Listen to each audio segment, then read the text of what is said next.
Sounds great. Let's get into it. All right. So, the first question I want to ask about is basically about your representation, let's say. I mean, by this, I mean that I believe that all of us, we have sort of the way we represent ourselves to the world and the way we communicate with each other.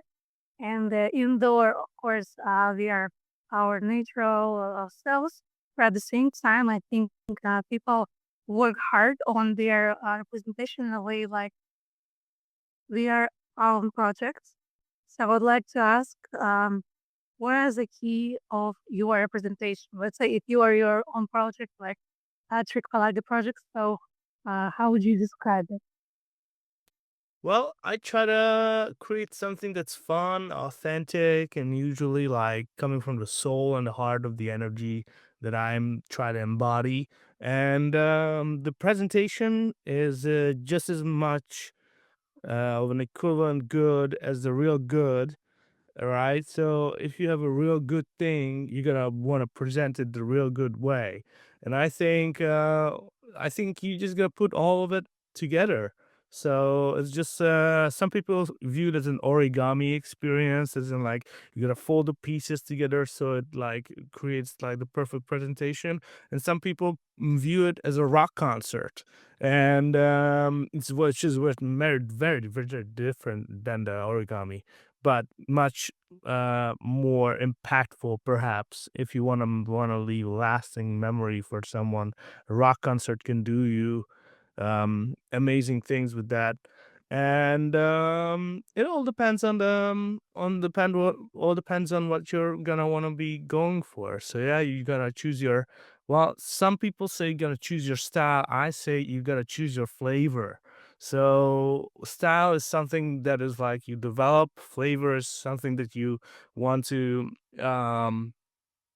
like develop even more so, but embody throughout the longer time period, right? So yeah, because style can change, fashion can change, but your flavor, I think you have it. I think you have it, and it doesn't really change if you have it after a while. So yeah, And it's like, it's like a natural charisma, something like this. yeah, yeah. Interesting. All right. What did it like for you, for example? No, wait, I'm just, so I'm just curious about this first question, like what it's like with you, because you say like other people, some people will see it as a rock concert and people as something else. How would you describe it? Like if it's something visual, for example, or do you for you? Yeah. I'm I would say I'm a visual thinker, so that's true. And at the same time, I know that I also listen to a lot of songs, and songs move me in many ways. So I think I haven't been exploring the realm of sound design just yet, and the realm of song creations and melody creations, but I want to. One day, perhaps I will be a song and singer and a songwriter. So I would say that again, back to this flavor concept. Your flavor carries within boundaries and outside of boundaries, what you want to represent, and it's part of hip hop to find your own flavor and put it on things. Mm. Uh-huh. Oh, that's interesting concept. Here I have another question then, which is, I would say, related especially to the last part of what you were talking about. So, as I noticed, you're the kind of person who's doing a lot of things. Like, for example, you're to be like a sound guy, as you mentioned, or like executive producer. When I met you the first time, you were an actor, and there's a lot of things that you're doing. But how would you best describe yourself on what you are mostly doing? Let's say, where if you think that maybe there are the labels that are not that important, but still, what is your opinion on that? Yeah. Honestly, I would describe myself in current times as a writer because that's what I occupy myself with the most, and I guess it's relatively logical to uh, call yourself the by the occupation that you do the most. So yeah, but other than that, I'm open to creative endeavors, right? So I'm open to being in acting projects. I'm open to being part of workshops. I'm open to being part of radio shows and podcasts like the ones that we're doing right now.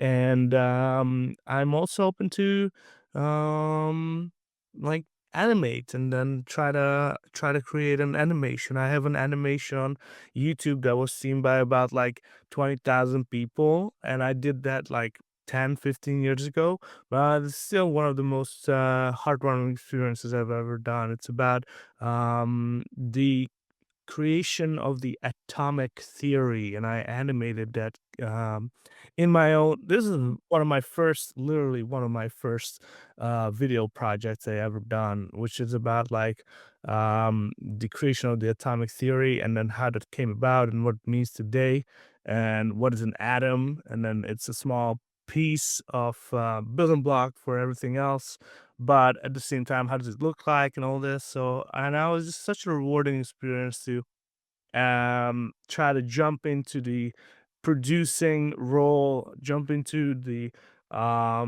creative role in this project.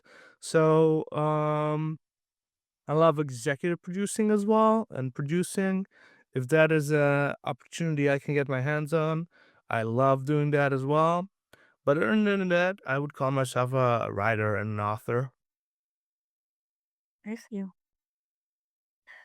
And the next question I'd like to ask is about so now that you tell me how would you describe yourself, I'm curious about what was the greatest impact in your life to go to this point that you can describe yourself, for example, as a writer.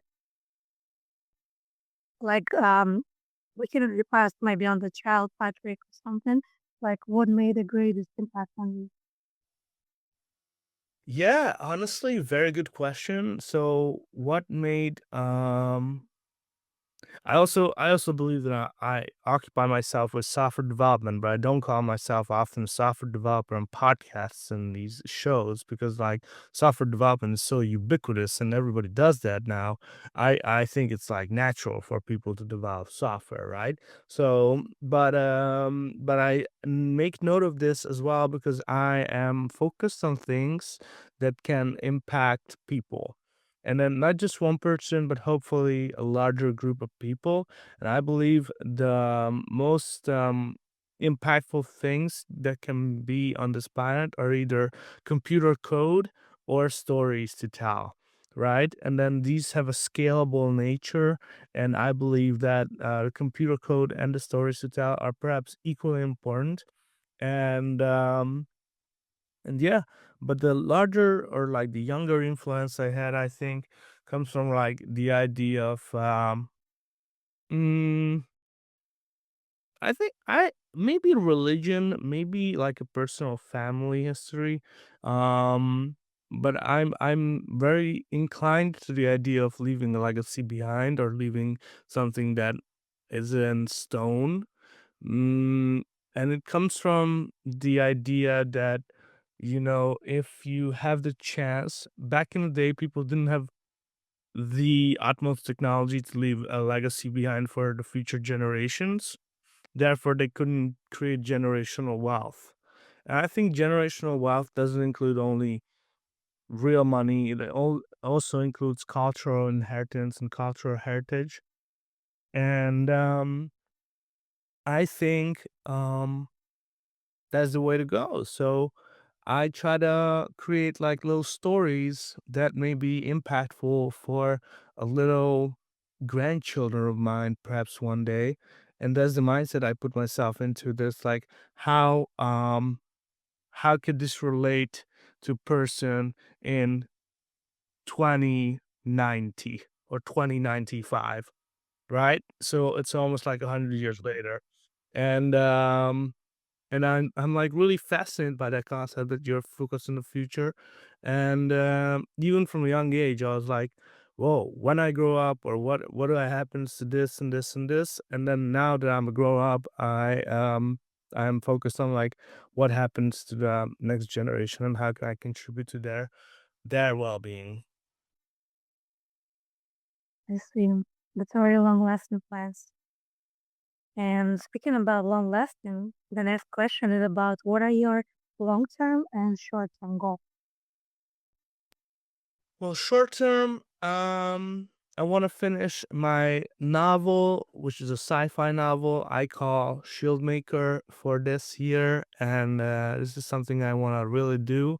Hopefully, we'll get to it, and by the end of August, early December, I will have finished it. And there's also a longer goal, which is um, which is literally to try to embody a person and then be who I am, right? And not lose my flavor, right? So sometimes occupations can change, and sometimes Mm. jobs can change, but at the end of the day, if you don't lose your flavor, then you are in good position to create something meaningful and great. So I think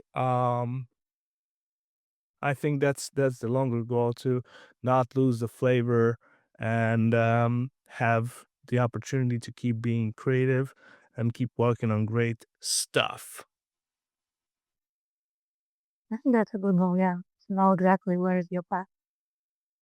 Even though it can go different directions, but still you're there. The next question I would say is a bit personal, but I would like to ask, what are your way for self reflection?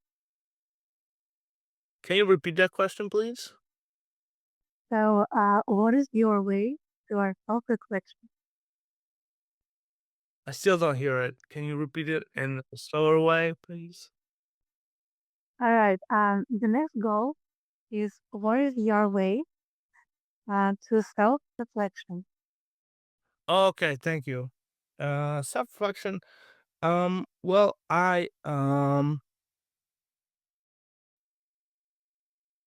have been taught this lesson that if you focus on yourself so much, then you lose out of reality, right? So at the end of the day, I don't try to put so much focus on myself so that I can self-reflect throughout the day or like so much. Um, so I would say that my way of self-reflection is that I do it sometimes. And that sometimes include like monthly check-ins and annual check-ins with myself about like what is happening, but I don't necessarily do it on a day-to-day basis. Like maybe I should, um but I don't do it necessarily. I focus on other people mostly, and try to think of like how can I impact them the best. Therefore, for example, I have this question to my friends, like, if you could have a great challenge that you are challenged by, and I could maybe even solve that for you in 3 days, how would you want me to help you? And I tell this to friends, and some of the friends, like you, have a great challenge, and then we solve it together. For example, video editing. And then that was so helpful, I think, for us to have that conversation on how to do this and how to do that. So yeah, but But, uh, but yeah, so my point is that I don't necessarily self-reflect all the time, and I don't think one should. I think one should focus on hit on their friends and put the focus outside of themselves and not just self-reflection. I see.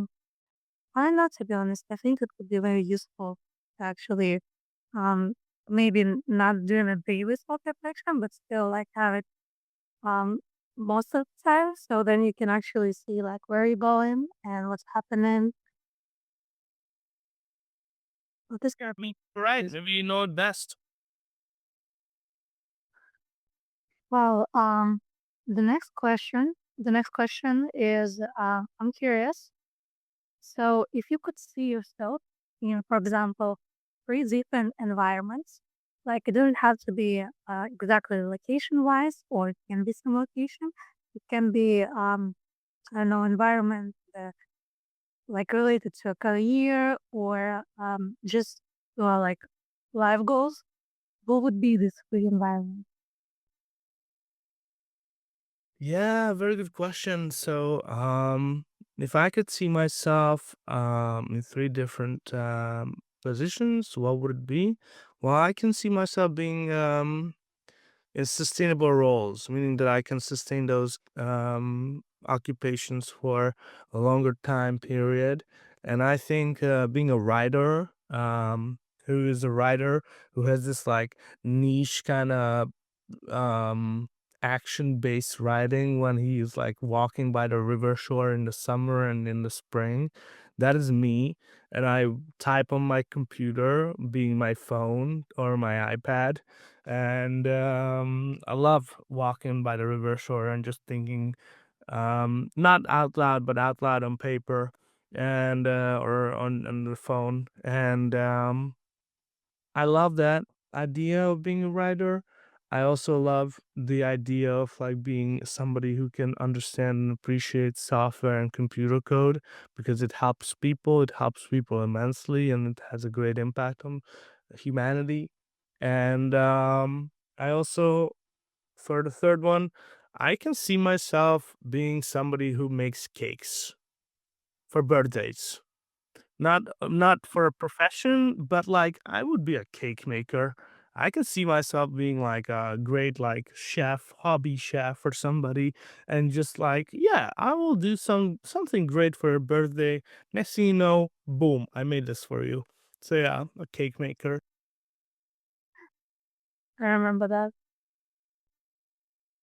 All right. And there is a third environment, I think, because you only said two. Yeah, no, so it's like a writer, software developer, and a cake maker. Oh, all right. Okay. You see.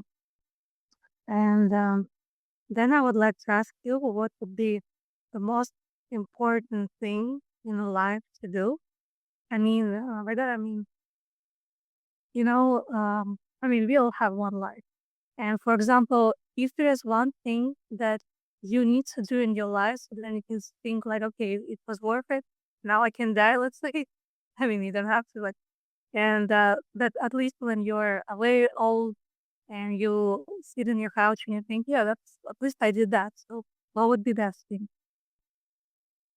Yeah, that's a very good question. Yeah, right now I'm puzzled by it. Right now I'm thinking about your question. Right now I would say that it's all personal, so I cannot necessarily say um that this is it for you and this is it for other people, or this is it for your next neighbor.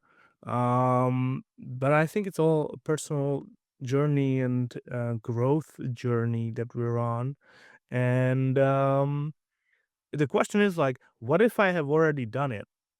What if I have already done the thing I was gonna be the most proud of, right?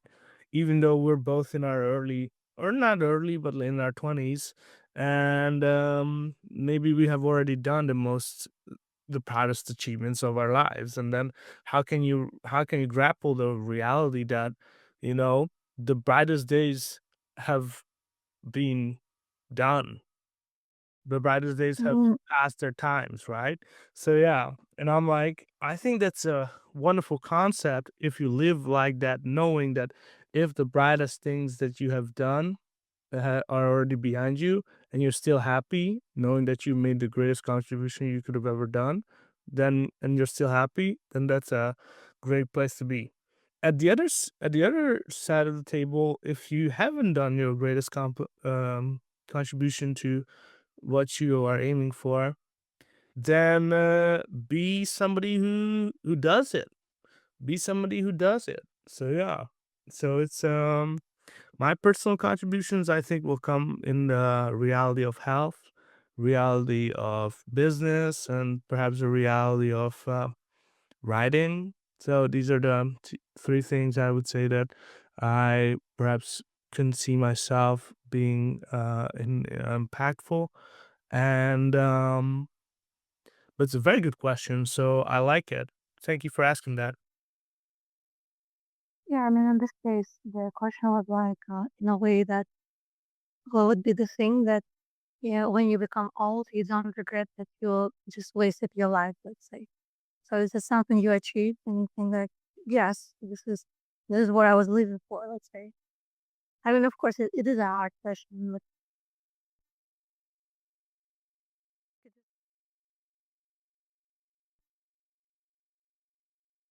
All right. and oh, All right, next question. okay, and this is actually the last question for today. So, and this is a bit of a silly question after the hard one. So, when I first started with the question, I used to ask every person that I met, what are their favorite mythical creature and why? Okay. My favorite mythical creature and why it is. My favorite mythical creature is this is a very good question again. Like now I'm thinking about like all these like Greek mythology things. But yeah, I think my favorite mythical creature is the Kraken or like Mm, this like thing in the sea. And why? Because like it's a sea monster. And then the way you solve the Kraken or like the way you can navigate, circumvent it that it's gonna harm you is that you make peace with the ocean and then you travel in a way that you do not see this monster, which is like the reality of the story is that there was a monster there and people understood that you should not go ways when you see so many monsters. So the lesson here to be learned, I think, is that there are certain pathways or certain paths in in for the ship sailors that they can take that are safe. And I think or less harmful or less dangerous, right? So yeah, I'm thinking like maybe in life it like saves the same kind of worries if you think about it this way that you can take certain paths that are dangerous and not necessarily rewarding and you can take certain paths that are not necessarily the guaranteed reward but safer and perhaps have reward. So I think it's okay to take safe paths in life and not risk it all for a sea monster. mm, interesting. Interesting. I think it's a little bit unpopular opinion because usually, like how they say everywhere in the media, you need to risk up and you need to like who don't risk, they don't drink champagne or something like that. Yeah. Yeah, it's I think we overvalue the idea of like taking risks and undervalue the idea of long-term thinking. And I think long-term thinking is the best idea. Just to go like slow and steady. Yeah. All right. Thank you, Patrick. Thank you for answering all of the questions. Yeah. Thank you so much. It's been a pleasure and a privilege to talk to you as always. And let's keep having great conversations after the show.